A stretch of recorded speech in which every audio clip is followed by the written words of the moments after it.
ഞാൻ Saranya, welcome to my YouTube channel. അപ്പോൾ നമുക്ക് എന്തിനാണ് മരുന്ന് കഴിക്കുന്നത്, അതായത് നമ്മൾ എന്തിനു വേണ്ടിയാണ് മരുന്ന് കഴിക്കുന്നതെന്ന് നമ്മൾ ആലോചിച്ചിട്ടുണ്ടോ? അതായത് നമ്മുടെ ആരോഗ്യം നിലനിർത്താനും നമുക്ക് എന്തെങ്കിലും അസുഖങ്ങളൊക്കെ ഉണ്ടെങ്കിൽ അത് കുറയാനും അതുപോലെ തന്നെ നമ്മുടെ ഇമ്മ്യൂണിറ്റിക്ക് വേണ്ടിയിട്ടാണ് നമ്മൾ മരുന്ന് കഴിക്കുന്നത് അല്ലേ.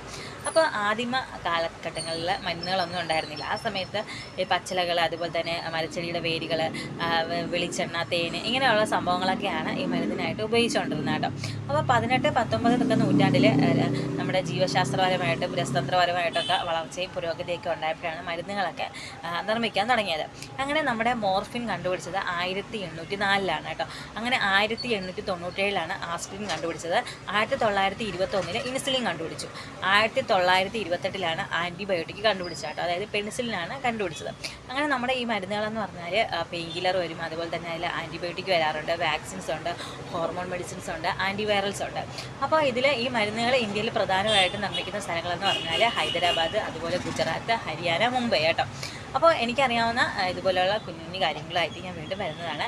അപ്പോൾ നിങ്ങൾക്ക് എൻ്റെ ചാനൽ ഇഷ്ടപ്പെട്ടാൽ തീർച്ചയായും എന്നെ സപ്പോർട്ട് ചെയ്യുക. അപ്പോൾ നമുക്ക് വീണ്ടും കാണാം.